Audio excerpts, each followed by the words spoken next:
আর বাংলাদেশকে বলছি, পাকিস্তান যুদ্ধের যে প্রস্তুতি নিয়েছে বাংলাদেশকে নিতে হবে তার চেয়ে বহুগুণ বেশি।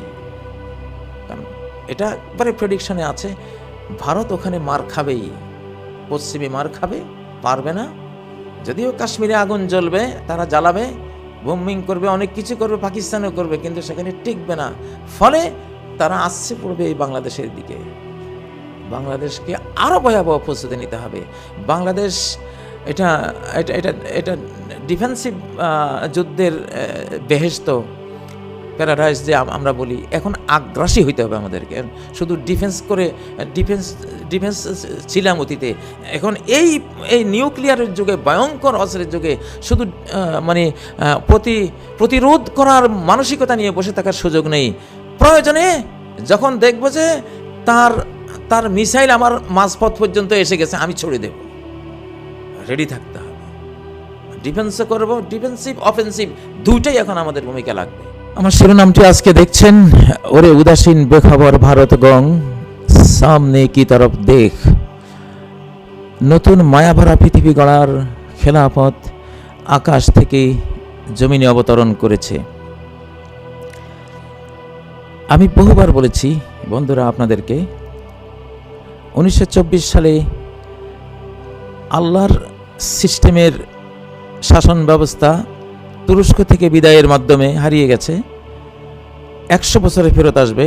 2024-এ সেই হারিয়ে যাওয়া আল্লাহর সিস্টেমের, নবীগণের সিস্টেমের শাসন ব্যবস্থা, যেটাকে খেলাফত বলে, আবার ফিরে এসেছে। খেলাফতের জন্ম হয়ে গেছে। এর বিরুদ্ধাচরণ করা বোকামি, আহাম্মকি, নিজ পায়ে নিজে কুড়াল মারা, নিজেকে ধ্বংস করা, নিজের জাতিকে ধ্বংস করা, নিজের দেশকে ধ্বংস করা, এটা ছাড়া আর কিছু নয়। মানব জাতির ভাই বোনেরা, আপনি হিন্দু হন, বৌদ্ধ হন, খ্রিস্টান হন, ইহুদি হন, মুসলিম হন, যে হন না কেন, এটি আমাদের কারো কিছু না। বিশ্ব স্রষ্টা যিনি, পৃথিবীর যিনি মালিক, খালিক, স্রষ্টা, প্রতিপালক, এটি তার সিস্টেম। ইবলিস তার প্রতিদ্বন্দ্বী। ইবলিস মানুষদেরকে, অধিকাংশ মানুষকে বিভ্রান্ত করে তার বিরুদ্ধে এনে দাঁড় করিয়েছে, যাতে তার সাথে মানব জাতির অধিকাংশ সন্তানরা, আদম সন্তানরা জাহান্নামে শাস্তি ভোগ করে। ইন্নামা ইয়াদু হিজবাহু লিয়াকুনু মিন আসহাবিস সাঈর, সে তো তার দলবলকে ডাকে যাতে তারাও জাহান্নামের অধিবাসী হয়। তার নিয়ত তো খারাপ। এখন খেলাফত নাজিল হয়ে গেছে, যাদের অন্তর্চক্ষু খোলা আছে তারা দেখছে, তারা বুঝতে পারছে। যদি খেলাফত নাজিল না হতো, সেই মহাশক্তিধর, অপ্রতিরোধ্য, অপরাজেয় খেলাফত যদি নাজিল না হতো, তাহলে পাকিস্তানের পরিণতি এখন বুশের সময় যা হয়েছে ইরাকের, বুশের সময় যে পরিণতি হয়েছে আফগানিস্তানের, পাকিস্তানের পরিণতি এর চেয়েও ভয়ঙ্কর হতো। কিন্তু এখন আর সেই যুগ নেই। আগের দিন বাঁকে খেয়েছে, সেই সময় চলে গেছে, কারণ শয়তান চলে গেছে। আল্লাহ বিরোধীদের বিজয়ী হওয়ার সেই যুগ চলে গেছে। আমি কঠিনভাবে বলছি, সন্দেহাতীতভাবে বলছি। এজন্যই জঙ্গি নাটক এখন ফ্যাকাশে, লস প্রজেক্ট। পাকিস্তানের বিরুদ্ধে মোদি সরকার গোটা বিশ্বকে খেপিয়ে তোলার জন্য যথেষ্ট ক্যাম্পেইন করেছে। জাতিসংঘের কাছে গিয়েছে, কাজ হয়নি, তারা কান দেয়নি। আমেরিকার কাছে ধর্ণা দিয়েছে, বাজারজাত করতে চেয়েছে জঙ্গিবাদের, সন্ত্রাসবাদের এই নাটক, কাজ হয়নি। ইউরোপীয় ইউনিয়নের কাছে গিয়েছে, কাজ হয়নি। চীনের কাছে তো হয়নি, রাশিয়ার কাছেও হয়নি। ওরা সবাই জানে যে মোদি, তুই যে মিথ্যা নাটকের বেসাতি করতে আমাদের কাছে ধর্ণা দিচ্ছিস, এইরকম মিথ্যা নাটক আমরাই তো কত করেছি মুসলিম জাতির বিরুদ্ধে। তো তুই যে মিথ্যুক, আমরা মিথ্যুকরা তো জানি। কোন সাম্রাজ্যবাদী শক্তি মুসলিমদের বিরুদ্ধে মিথ্যা জঙ্গি নাটক করেনি? সবাই করেছে। ও এখন মোদী সরকার যার কাছে যায়, সে বুঝে ভাই যাও, যতই বলিস মিথ্যুক তুই। কারণ আমরা তো এরকম মিথ্যা করেছি কত, খামা খাই। এখন আর এগুলি চলবে না, কারণ মা ইয়াফতাহিল্লাহু লিন-নাসি মির রাহমাতিন ফালা মুমসিকা লাহা, যেই রহমতের দুয়ার আল্লাহ মানব জাতির জন্য খুলে দেবে, কারোর জন্য খুলে দেবে, সেটা রুখে দেওয়ার কেউ নেই। আল্লাহ তাআলা রহমতের দুয়ার এখন খুলে দিয়েছেন। 2024 পরবর্তী পৃথিবী রহমতের পৃথিবী আসবে। হ্যাঁ, যারা রহমত বিরোধী, মায়া দয়া বিরোধী, নিষ্ঠুর নির্মম, তাদের দ্বারা মানব জাতি যথেষ্ট ক্ষতিগ্রস্ত হবে। ক্ষতিগ্রস্ত হয়ে তারা এই ধরাপৃষ্ঠ থেকে বিদায় হয়ে যাবে। এখন লক্ষণে বুঝতে পাচ্ছেন তো যে মোদী সরকার যতই চেষ্টা করেছে কাজ হয়নি। আক্রমণের হুমকি দিয়েছে, হুমকি একটা দেয় 10টা খায়। ইসলামিক মুসলিম উম্মার 57 দেশব্যাপী এখন একটা দেশ গণপর্যায়ে হয়ে গেছে। সরকার পর্যায়ে হবে পরে, সেটা আসতেছে। ক্ষমতা থাকে নিচে, ফাউন্ডেশনে। ফাউন্ডেশন হলো জনগণ। 57 রাষ্ট্রের জনগণ এখন এক। তলে তলে দেখবেন পাকিস্তানের সাথে যদি ভারত যুদ্ধ লাগায়, এখনই শুরু হয়েছে। তুরস্ক তো অলরেডি তার বিমান পাঠিয়ে, কার্গো বিমান পাঠিয়ে তার সর্বোত্তম অস্ত্রগুলো দিচ্ছেই। 57 মুসলিম দেশেই পাকিস্তানের পেছনে দাঁড়াবে। এখন ভারত আর ইসরায়েল এবং তাদের মুরব্বীরা পাকিস্তানের বিরুদ্ধে যুদ্ধ করা মানে 57 দেশীয় মুসলিম যুক্তরাষ্ট্রের বিরুদ্ধে যুদ্ধ করা। এটা বাস্তব চোখে দেখবেন ইনশাআল্লাহ। কারণ খেলাফত নাজিল হয়ে গেছে। মুসলিমদের যুক্তরাষ্ট্রীয় কাঠামো আকাশ থেকে নাজিল হয়েছে। জমিনে এটা কাজী ইব্রাহিম করবে না, ও কোনো দল করবে না, করতে পারবে না, কারো সাধ্যে নাই। কারণ এটা মুখের বের করলেই পরাশক্তিগুলি তাকে মেরে দিচ্ছে। অতএব এখন সিস্টেম হলো এটা আকাশ থেকে আসতেছে, অনন্ত শক্তি নিয়ে আসতেছে। জমিনে কিছু করারও নেই, বলারও নেই, বলে কোনো লাভ নাই। আকাশ চেয়েছে মূসার জন্ম হবেই, ফেরাউনের পতন হবেই। ফেরাউন চেয়েছে মূসাকে জন্ম হতে দেব না, খুন করে ফেলবো। হাজার হাজার শিশু খুন করেছে, কোনো লাভ হয়নি। ফেরাউনের বাড়িতেই আল্লাহ তাআলা মূসাকে লালন পালন করিয়ে ছেড়েছেন এবং ফেরাউনের পতন তার হাতে ঘটিয়েই দিয়েছেন। আল্লাহু গালিবুন আলা আমরি, আল্লাহ তার কাজে তিনি সদা বিজয়ী, কখনো তিনি পরাজিত হন না। তো আপনারা কি টের পাচ্ছেন যে খেলাফত নাজিল হয়েছে? হ্যাঁ, এটাই তো ট্রিলিয়ন ডলারের প্রশ্ন এবং তার উত্তর আরও ট্রিলিয়ন ট্রিলিয়ন ডলার মূল্যের। একটু দেখছি আপনাদেরকে হাদিস থেকে জবাব। ইয়াবনা হাওয়ালা, হে হাওয়ালা পুত্র। ইয়াবনা হাওয়ালা, আব্দুল্লাহ ইবনে হাওয়ালা নবীজির একজন সাহাবী, আজদ গোত্রের। নবী সাল্লাল্লাহু আলাইহি ওয়াসাল্লাম তাকে বলছেন। হাওয়ালা মানে চেঞ্জ, তাহউইল, এক হাল থেকে আরেক হালে চেঞ্জ হয়ে যাওয়া। ইয়াবনা হাওয়ালা, এখানে তার নাম কিন্তু আব্দুল্লাহ। নবীজি ইয়া আব্দুল্লাহ ইবনে হাওয়ালা, হে আব্দুল্লাহ, এটা বলেননি, বাবার নামটা বলেছেন। এখানে একটা ইঙ্গিত আছে, ইয়াবনা হাওয়ালা। নবী সাল্লাল্লাহু আলাইহি ওয়াসাল্লাম যেমন ইস্তিসকার নামাজ পড়লে তিনি দোয়াটা এমনি করতেন না, এমনি দোয়া করতেন, হাতকে উল্টিয়ে দিতেন, তাহউইল করতেন, পরিবর্তন করতেন, চেঞ্জ, দোয়ার সিস্টেম চেঞ্জ করে দোয়া করতেন। কেন? আল্লাহ তুমি এই খরার অবস্থাটা চেঞ্জ করে দাও, এটা বোঝাবার জন্য আল্লাহর কাছে এইভাবে দোয়া করতেন। চাদর ডান থেকে বামে, বামের থেকে ডানে চেঞ্জ করে নিতেন। তো এখানে শব্দটা ইয়াবনা হাওয়ালা, হাওয়ালার পুত্র, পরিবর্তনের পুত্র। মানে যতই অমানিসার রাত, বিপদের অমানিসার রাত ঘনিয়ে আসুক না কেন, পরিবর্তন হবেই তোমাদের অবস্থা। দুঃখ থেকে সুখে, বিপদ থেকে সম্পদে এবং নিরাপত্তাহীনতা থেকে নিরাপদ পরিবেশে তোমরা যাবেই। ইয়াবনা হাওয়ালা, হাওয়ালা পুত্র, তাই না? পরিবর্তনের পুত্র। তো এখানে হাওয়ালা তার বাবার নাম, কিন্তু শব্দের অর্থটা হলো পরিবর্তন। তো ইয়াবনা হাওয়ালা, ইজা রাআইতাল খিলাফাতা কাদ নাযালাতিল আরদাল মুকদ্দাসা, যখন তুমি দেখবে, কি দেখবে? আল খিলাফা, খিলাফাত আলা মিনহাজিন নবুয়া, নবুয়াত স্টাইলের রহমত এবং দয়া মায়া ভরা রাষ্ট্র ব্যবস্থা। খেলাফত ভয়ের জিনিস না, কোলে নেয়ার জিনিস, রহমতের জিনিস, মায়ার জিনিস। কেউ কাউকে জুলুম করতে পারবে না। আল্লাহু আকবার। কোনো মন্ত্রীও যদি কোনো সাধারণ একজন রিক্সা চালককে জুলুম করে, মন্ত্রীর জেল হবে, বিচার হবে।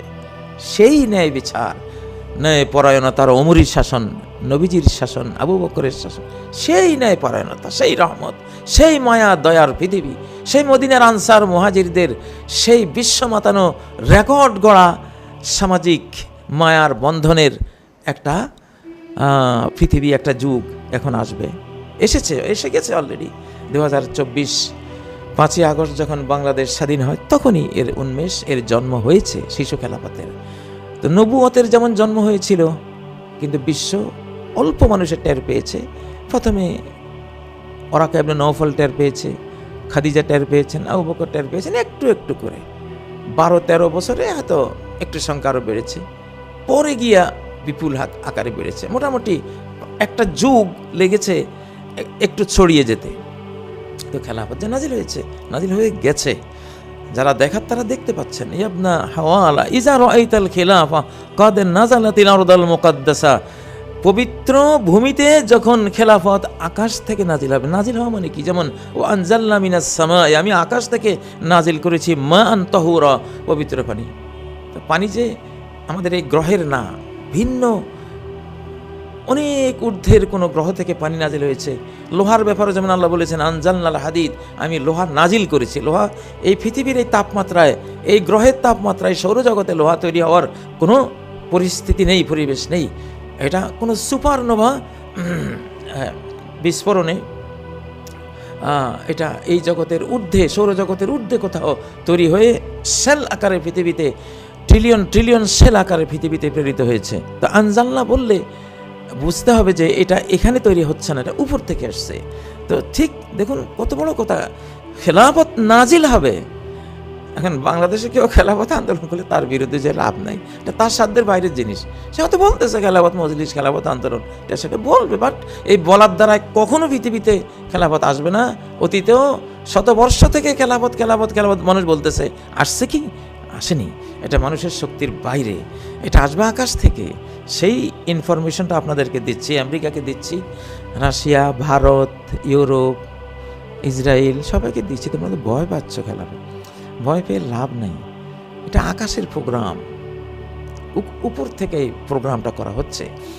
এটা নাজালাত, উপরে প্রোগ্রাম হয়ে জমিনে সেন্ড ডাউন করে দেওয়া হয়েছে, কিছু করার নেই, এটা হবেই, এটা হবেই। তো কদ নাজালাতিল আরদাল মুকাদ্দাসা, তোমরা পারলে লড়াই করলে আকাশের দিকে ক্ষেপণাস্ত্র ছড়ো। যেমন কে মারছিল? নমরুদ আকাশের দিকে তীর মেরেছিল। ইয়াজুজ মাজুজ আকাশের দিকে তীর মারবে আল্লাহকে হত্যার জন্য, যে উনি তো সব কিছুর, হ্যাঁ সব কিছু তো ওনারই প্রোগ্রামে হয়। তো ওনার বিরুদ্ধে তোমাদের যদি কোনো ক্ষেপণাস্ত্র থাকে, জানি না, তোমরা যদি নমরুদ আর ইয়াজুজ মাজুজের মতো ব্যাকল হও, তাহলে হয়তো উপর দিকে মারবে। এই জমিনে কাজী ইব্রাহিমের বিরুদ্ধে কথা বলেও লাভ নাই, ও মুখ খেলাফত মজলিসের বিরুদ্ধে কথা বলে কোনো লাভ নাই। এটা পৃথিবীর জিনিসই না। লোহা যেমন পৃথিবীর জিনিস না, উপর থেকে এসছে। পানি যেমন পৃথিবীতে জন্ম হয়নি, উপর থেকে এসছে। মানব জাতিও যেমন এই পৃথিবী গ্রহের না, ভিন্ন গ্রহ থেকে এসছে। এটা এখন কোরআনিকভাবে তো প্রমাণিত আছেই, বৈজ্ঞানিকভাবেও এখন প্রমাণিত।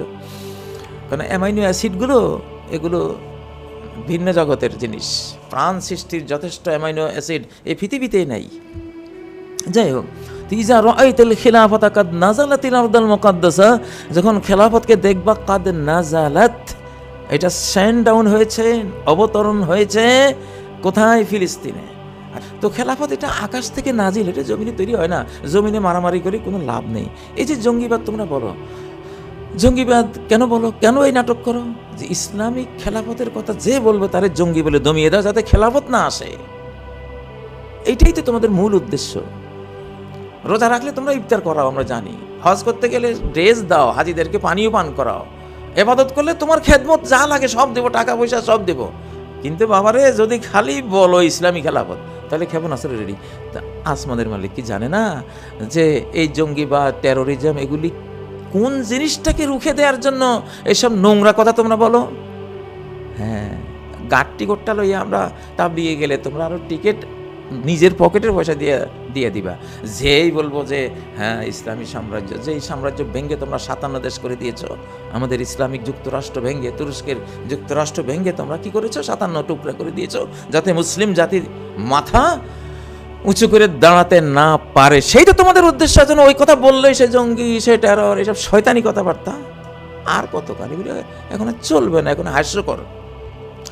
তো যাই হোক, খেলাফত নাজিল হয়ে গেছে অলরেডি। এখন কি করবা? মুসার জন্ম হয়ে গেছে, ফেরাউন এখন কি করবে? ফেরাউন যতই চেষ্টা করুক, যতই চেষ্টা করবো, নিজের চেষ্টা খালি মরবে। শুনেছি ইয়ামানে নাকি ইএমপি সিস্টেমের অস্ত্র ব্যবহার করা হয়েছে, কিন্তু কাজ হয়নি, কাজ হয়নি। কারণ খেলাফত এসে গেছে। খেলাফত হলে জেমার, জেমার যাই করবা জ্যামিংয়ের শিকার হবে, কাজ হবে না, খেলাফত দূর করতে পারবে না। আকাশ থেকে আসা তোমাদের জন্য আসছে, তোমাদের জন্য আসছে, তোমাদেরকে বাঁচাবার জন্য আসছে। তোমরা তার বিরুদ্ধে যেও না, তওবা ইস্তেগফার করো, স্রষ্টার কাছে ধর্ণা দাও। ওই সীমান্তে পা ধরে মাপছে কি লাভ? আল্লাহর কাছে মাপ চাও। দুলোকে ভুলোকে সবারে ছাড়িয়া তোমার চরণে পড়ি লুটাইয়া, আল্লাহর চরণে লুটিয়ে পড়ো। মানুষের চরণে লুটিয়ে পড়ে লাভ কি? কিন্তু যদি আল্লাহর চরণে লুটিয়ে না পড়ো, তো এই অপমান তোমাকে সইতে হবে যে মানুষের চরণে লুটিয়ে পড়বা। কত বড় ঘটনা এটা, মানুষের চরণে লুটিয়ে পড়েছে, কত বড় ঘটনা, কত বড় ওয়ার্ল্ড কাঁপানো ঘটনা। তোমরা কি চিন্তা করে দেখেছো কে এত বড় পরিবর্তনটা করলো? আকাশের মালিক। এটা বাংলাদেশের কোনো ক্ষমতা নেই, পাকিস্তানের কোনো কিছু নেই ক্ষমতা, এটা আকাশ থেকে। পাকিস্তান তুলাধুনা হয়ে যেত, আফগানিস্তানকে যেভাবে তুলাধুনা করেছো, তখন সময় তোমাদের ছিল, এজন্য পেরেছো। ইরাককে ধ্বংস করে দিতে পেরেছো, কারণ সময় তখন তোমাদের ছিল। লিবিয়াকে ধ্বংস করে দিতে পেরেছো, সিরিয়াকে ধ্বংস করতে পেরেছো, সময় তোমাদের ছিল। এখন পারবে না, পারবে না, মোটেও পারবে না এখন। আর পারতে গেলে যা পারবে তার চেয়ে নিজেরা বেশি হারবে, হারাবে, ধ্বংস হবে, শেষ হয়ে যাবে। অতএব স্রষ্টার সাথে যুদ্ধে যেও না। তো ইবনে হাওয়ালাকে নবীজি বলছেন, যখন দেখবে যে খেলাফত এই পবিত্র ভূমিতে নাজিল হয়ে গেছে, লক্ষণে তো বুঝবা, প্রতিরোধ দিয়ে বুঝবা, দাবানল দিয়ে বুঝবা। বিশ্বব্যাপী যার কাছে যাবা সেখানেই তুমি বেইজ্জত হবা।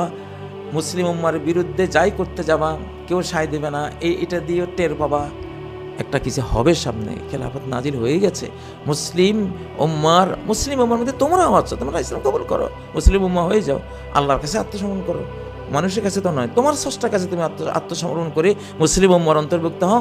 গোটা পৃথিবী তোমার এখন সৌভাগ্যের চাঁদ এখন মুসলিমদের কপালে, যারাই মুসলিম হবে। মুসলিম বলতে আমি তুমি না, আমি বা আমার ভাইরা না, ওইটা মানে গোটা বিশ্বের যারাই ইসলাম এখন কবুল করবে, তার মুক্তির সূর্য আকাশে, সৌভাগ্যের চাঁদ তার আকাশে।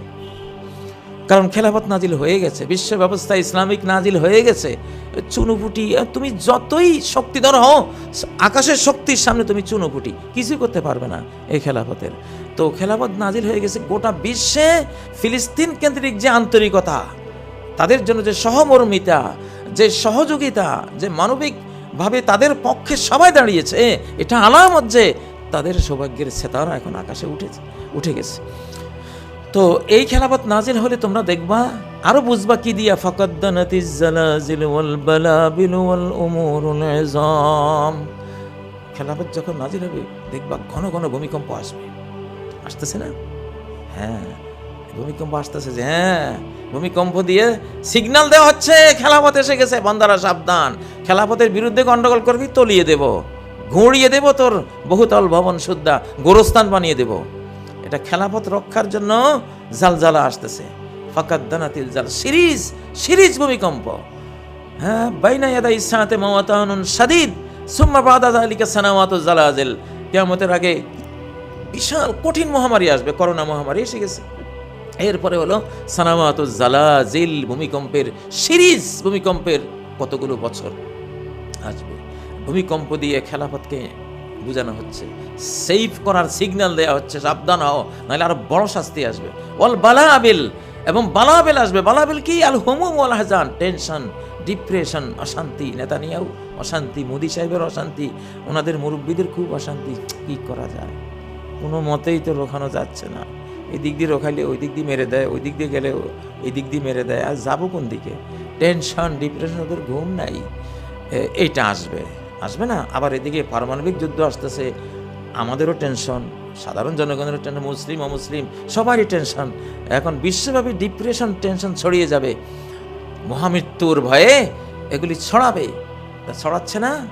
হঠাৎ কি হলো যে মার কাট পাক ভারত যুদ্ধ এতদিন চুপসে ছিল। 2024 যেই পার হলো 25, আমরা আগে থেকে প্রেডিকশনগুলো দিচ্ছিলাম আপনাদেরকে যে 25এই একটা কিছু বিশাল করবে। দেখুন, কারণ খেলাফত অলরেডি জন্ম হয়ে গেছে, শিশুর জন্ম। মুহাম্মদ সাল্লাল্লাহু আলাইহি সাল্লামের জন্ম হয়েছে ইরানের হাজার বছরের শিখা অনির্বাণ ধপ করে নিভে গেছে। কারণ এখন আল্লাহর তাওহীদ প্রচারক শেষ নবীর জন্ম হয়েছে। তোমার পূজার আর টাইম নেই, তুমি নিভে যাও, নিভে গেছে। মূর্তিরা সেজদায় পড়ে গেছে কাবা শরীফের ভিতরে, তাই না?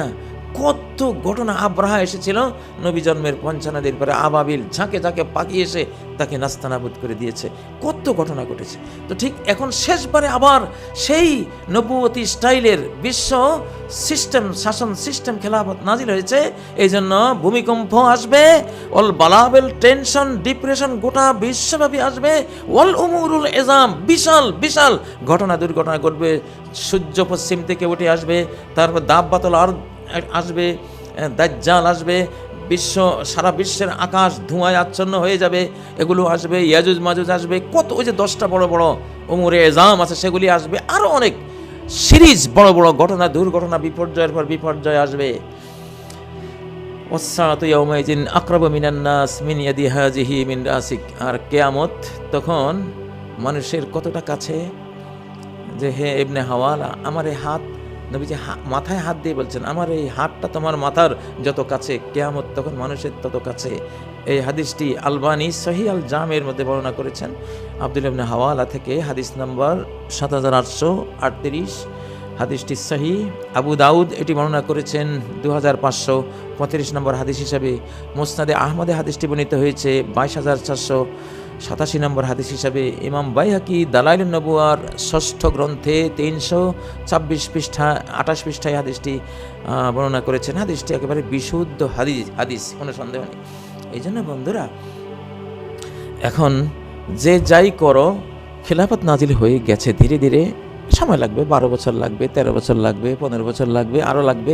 আস্তে আস্তে আস্তে আস্তে আস্তে মানুষ এখন আল্লাহমুখী হবে। হৃদয়গুলো আল্লাহ তাআলা মানুষের দিকে নিয়ে যাবেন। তোমরা উপকৃত হবা, দুনিয়াও তোমাদের উজ্জ্বল হবে।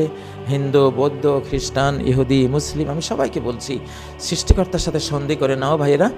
তোমাদেরই স্রষ্টা, আমাদেরই স্রষ্টা, আমাদের লালন পালন কর্তা, তিনি অনন্ত অসীম দয়াময়, মার্সিফুল। তার স্নেহের কোনো শেষ নেই, তার মায়ার কোনো শেষ নেই, তার দয়ার কোনো শেষ নেই। হ্যাঁ, তো তার বিরুদ্ধে যাবার তো কোনো ভালো ফল সুফল অতীতে কেউ পায়নি। তোমরা কি পাবে? তোমরাও পাবে না, ধ্বংস হয়ে যাবে। তো সেই জন্য বলছি, এত কিছু পৃথিবীতে এখন ঘটবে, একের পর এক জানান দেবে যে হ্যাঁ আমি এসেছি, খেলাফত এসে গেছে, নাজিল হয়ে গেছে। এখন আল্লাহ আগের গণতন্ত্র দাপন হয়ে গেছে, নির্বাচনও বলা যায় দাপন হয়ে গেছে, বিশ্ব সিস্টেম, নিউ ওয়ার্ল্ড অর্ডার সব দাপন হয়ে গেছে। এখন আকাশের অর্ডারে পৃথিবী চলবে। কোনো জল্পনা কল্পনার কথা বলছি না, একেবারে যাচাই করে ফিল্টারিং করে কোরআন ও সুন্নাহ থেকে, যে কোরআন সামনে আছে, হাদিস তো আপনাদেরকে দিলামই। তো এই ওয়াদাটা এখন বাস্তবায়ন হয়ে গেছে, শুরু হয়ে গেছে। খেলাফত কাদ নাজালাত নাজিল হয়ে গেছে। টের পাচ্ছেন না? আস্তে আস্তে আস্তে টের পাবেন ইনশাআল্লাহ। তো এখন আল্লাহ চয়েস করে নবীগণকে যেমন গণভোটে নয়, নির্বাচনে নয়, নিজেই চয়েস করে বসিয়েছেন।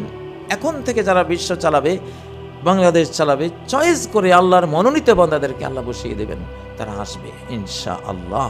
তো কথা লম্বা করছি না, অযথাই ভারতকেও বলছি, তোমরা বেশি যুদ্ধ খেলতে যেও না, আমাদের এশিয়া মহাদেশকে ধ্বংস করো না। অন্য মহাদেশরা চায় এশিয়া মহাদেশের উত্থান রুখে দিতে। তোমরা কি জানো, অন্য মহাদেশে বসে বসে এশিয়া মহাদেশের উত্থান যাতে না হয় কিছুতেই, এশিয়ার হিংসাকারীরা, এশিয়া বিদ্বেষীরা এশিয়ায় একটা নিউক্লিয়ার ওয়ার লাগিয়ে দিতে পারলে তারা উঠে যাবে, পাকিস্তানও নিচ্ছিন্ন হয়ে যাবে, আল্লাহ না করুন ভারতও নিচ্ছিন্ন হয়ে যাবে। তো কী লাভ হলো? আমিও নাই, তুমিও নাই, কেমন মজা হবে? কি লাভটা কি হলো? কোনো লাভ নেই। এই যুদ্ধে তোমরা যেও না, এশিয়াকে বাঁচাও। এশিয়া মহাদেশ শেষ মানব জাতির শেষ উত্থান, উন্নয়নের, রহমত, বরকত এবং নাজাত, মুক্তির, মায়ার, স্নেহের, দয়ার মহাদেশ। এশিয়া মহাদেশকে রক্ষা করো, দয়া করে এশিয়া মহাদেশকে রক্ষা করো। কিন্তু আর বাংলাদেশকে বলছি, পাকিস্তান যুদ্ধের যে প্রস্তুতি নিয়েছে, বাংলাদেশকে নিতে হবে তার চেয়ে বহুগুণ বেশি। কারণ এটা একবারে প্রেডিকশনে আছে, ভারত ওখানে মার খাবেই, পশ্চিমে মার খাবে, পারবে না। যদিও কাশ্মীরে আগুন জ্বলবে, তারা জ্বালাবে, বোম্বিং করবে, অনেক কিছু করবে, পাকিস্তানও করবে, কিন্তু সেখানে টিকবে না। ফলে তারা আসছে পড়বে এই বাংলাদেশের দিকে। বাংলাদেশকে আরও ভয়াবহ প্রস্তুতি নিতে হবে। বাংলাদেশ এটা ডিফেন্সিভ যুদ্ধের বেহেশত, প্যারাডাইস যে আমরা বলি, এখন আগ্রাসী হইতে হবে আমাদেরকে। শুধু ডিফেন্স ছিলাম অতীতে, এখন এই নিউক্লিয়ারের যুগে, ভয়ঙ্কর অস্ত্রের যুগে শুধু প্রতিরোধ করার মানসিকতা নিয়ে বসে থাকার সুযোগ নেই। প্রয়োজনে যখন দেখব যে তার মিসাইল আমার মাঝপথ পর্যন্ত এসে গেছে, আমি ছড়ে দেব, রেডি থাকতে হবে। ডিফেন্সও করব, ডিফেন্সিভ অফেন্সিভ দুইটাই এখন আমাদের ভূমিকা লাগবে, ছাড়বো না। মুসলিমরা ফিজিক্যালি লড়বে, আধ্যাত্মিকভাবে লড়বে, আকাশ তাদের পক্ষে লড়বে, অযুত নিযুত বিলিয়ন বিলিয়ন ফেরেশতা তাদের পক্ষে লড়বে। স্বয়ং রব্বুল আলামিন এই যুদ্ধের চিফ, তিনি প্রধান, তিনি সানুলকি ফি কুলুবিল্লাযিনা কাফারুর রুমা, যারা আমার অবিশ্বাসী গোলামের জাতেরা আছে, ওদের মনোজগতে আমি ভয় ভীতি সঞ্চার করে দেব, তাদের সব প্রোগ্রাম তালগোল পাকিয়ে যাবে। আল্লাহ নিজে আক্রমণের একটা অংশ নেবেন। অতএব আমরা আমাদের হেরে যাওয়া এখন অসম্ভব। অতএব বাংলাদেশ পাকিস্তানের চেয়ে বেশি মারাত্মকভাবে প্রস্তুত থেকেও আল্লাহ তৌফিক দিন, আমাদের সরকারকে তৌফিক দিন। আমরাও আছি ইনশাল্লাহ। আমাদের দেশ রক্ষার জন্য যত দূর যেতে হবে, যত দুঃসাহসিক অভিযান, আলেকজান্ডার দ্য গ্রেটকে হারিয়ে ফেলবো আমরা, এত ভয়ঙ্কর অভিযান চালাবো যদি এই দেশের প্রতি কারো বদনজর পড়ে আর আক্রমণ করতে আসে।